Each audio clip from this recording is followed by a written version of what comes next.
श्री जगत गुरु रामानंद आचार्य राजस्थान संस्कृत विश्वविद्यालय जयपुर के द्वारा नियोजित शास्त्री तृतीय वर्ष में साहित्य के प्रथम पत्र में जो पाठ्यक्रम लगाया है, उस पाठ्यक्रम में साहित्य दर्पण का अष्टम, नवम और दसम परिच्छेद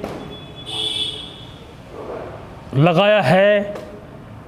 मैं नरेश कुमार खटीक, व्याख्याता साहित्य, राजकीय शास्त्री संस्कृत कॉलेज कोट कासिम अलवर। साहित्य दर्पण ग्रंथ करने से पहले सर्वप्रथम ग्रंथ की निर्विघ्न समाप्ति के मंगलाचरण किया जाता है।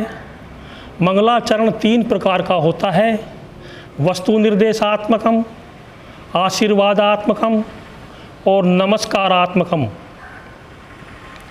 कविराज विश्वनाथ ने अपने साहित्य दर्पण के प्रथम परिच्छेद में माता सरस्वती से आशीर्वाद के रूप में यह श्लोक प्रस्तुत किया है: यत शरदिंदु सुंदर रुचि चेतसी सा मे गिराम देवी अप्रत्यतमय संततम अर्थान अखिलान प्रकाशयतु। यहाँ पर सा में गिराम देवी, सा मन वह, गिराम देवी वाणी की देवी सरस्वती। जो सरस्वती कैसी है उसकी विशेषता के रूप में विश्वनाथ जी ने बतलाया है कि शरद इंदु सुंदर रुचि, अर्थात शरतकालिक इंदु चंद्रमा के समान सुंदर मने सुंदर है, रुचि मने कांति जिसकी, ऐसी माँ सरस्वती तमह तिमिरम अंधकारम अप्रत्य दूरीकृत्य अखिलान अर्थान प्रकाशतु। अखिलान समस्तान अर्थान, अर्थ 3 प्रकार के होते हैं: वाच्यार्थ, लक्ष्यार्थ और व्यंग्यार्थ। इन तीनों अर्थों को माँ सरस्वती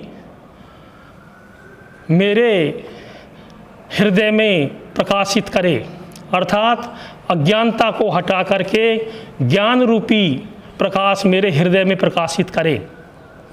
ये ग्रंथ के निर्विघ्न समाप्ति के लिए कविराज विश्वनाथ ने ये श्लोक अपनी पुस्तक में उद्धृत किया। अब शास्त्री तृतीय वर्ष के प्रथम प्रश्न पत्र में साहित्य दर्पण का अष्टम परिच्छेद, मित्रों आपके पाठ्यक्रम में चलता है। विश्वनाथ जी ने गुण का सामान्य लक्षण सर्वप्रथम बतलाया है। कविराज विश्वनाथेन निज साहित्य दर्पणस्य अष्टमे परिच्छेदे गुणस्य लक्षणं प्रतिपादितं यत् रसस्य अंगित्वम आप्तस्य धर्मः शौर्यादयो यथा गुणः। यथा जैसे जैसे अंगित्वम शरीरत्वम आप्तम आप्तस्य प्राप्तस्य शौर्यादयः अर्थात शूरत्वादयः दया दाक्षिण आदीनां धर्मः गुणः उच्यन्ते कथ्यन्ते तथैव रस काव्यस्य आत्मा रसस्य गुणः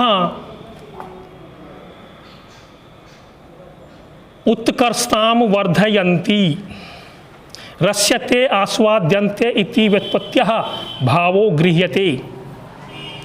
अर्थात जैसे मानव के शरीर में प्रधानत्व को प्राप्त आत्मा की उत्कर्षता शौर्यादि गुण बढ़ाते हैं, तथैव काव्य में माधुर्य आदि गुण काव्य की आत्मा प्रधानत्व रस की उत्कर्षता गुण नित्य रूप से बढ़ाते हैं। गुण स्थिर होते हैं, गुण अस्थिर नहीं होते हैं। अगले कारिका में विश्वनाथ जी ने बतलाया है कि गुण कति भेदा, गुणस्य कति भेदा।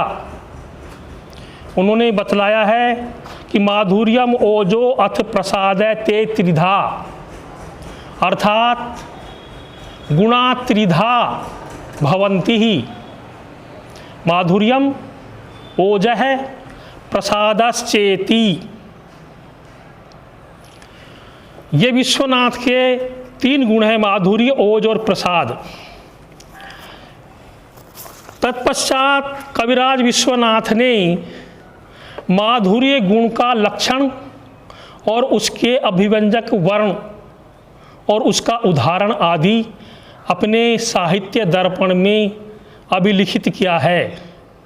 गुण के लक्षण के विषय में कविराज विश्वनाथ जी ने माधुर्य गुणस्य लक्षणम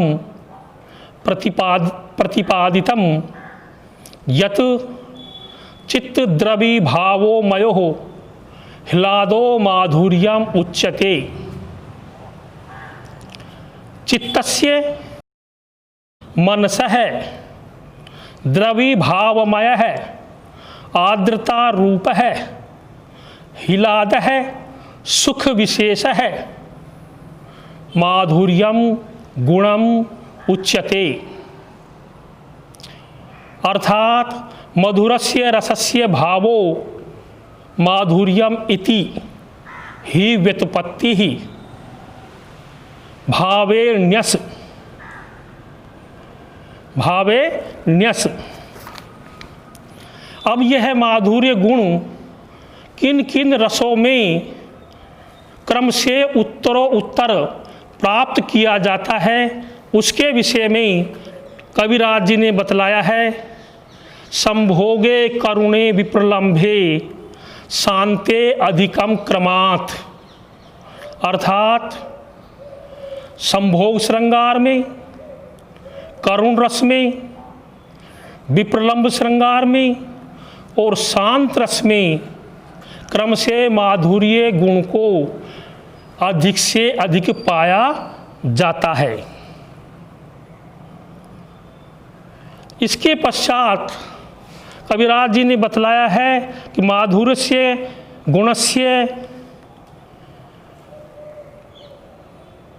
अभिव्यंजक वर्णः किम किम एतस्मिन् विषये विश्वनाथः कथयति। मूर्धनि वर्ग्यान्त वर्णेन युक्ताष्टैठै ढान विना रणौ लघु च तद्व्यक्तौ वर्णाकारण ताम गतः। अर्थात ऊर्ध्व भाग में वर्गाणाम कादि पंचवर्णानाम अंत्यवर्णेन यमगणनम संज्ञकेन पंचवर्णेन युक्तः टै ठै डै ढान परुषान वर्णान विना तथा च लघु रेफ नकारौ एते ये गुणस्य व्यक्तो हो कारणताम गतः। अर्थात जैसे हमारे 5 वर्ग होते हैं, कु चू टू तू पू, इनमें 5 वर्गों में जो वर्ग का जो अंतिम अक्षर है सभी वर्गों का यमगणनम, इस पंचम अक्षर से माधुर्य गुण में युक्त हो। और टै ठै डै ढै ये परुष वर्ण माधुर्य गुण में नहीं होने चाहिए। और रै नै ये लघु होने चाहिए। ये वर्ण जहाँ पाए जाए जिस रचना में, वो माधुर्य गुण की रचना कहलाती है। इसके पश्चात कविराज विश्वनाथ जी ने बतलाया है कि अवृत्ति अल्पवृत्तिर्वा मधुरा रचना तथा। अर्थात माधुर्य गुण में समासों की क्या स्थिति रहती है। एतस्मिन् विषये विश्वनाथः कथयति अवृत्तिरल्प वृत्तिर्वा मधुरा रचना तथा, अर्थात समास रहिता अथवा अल्प समास सहिता एतादृशौ मधुरा रचना माधुर्य गुण व्यंजने कारणताम गता।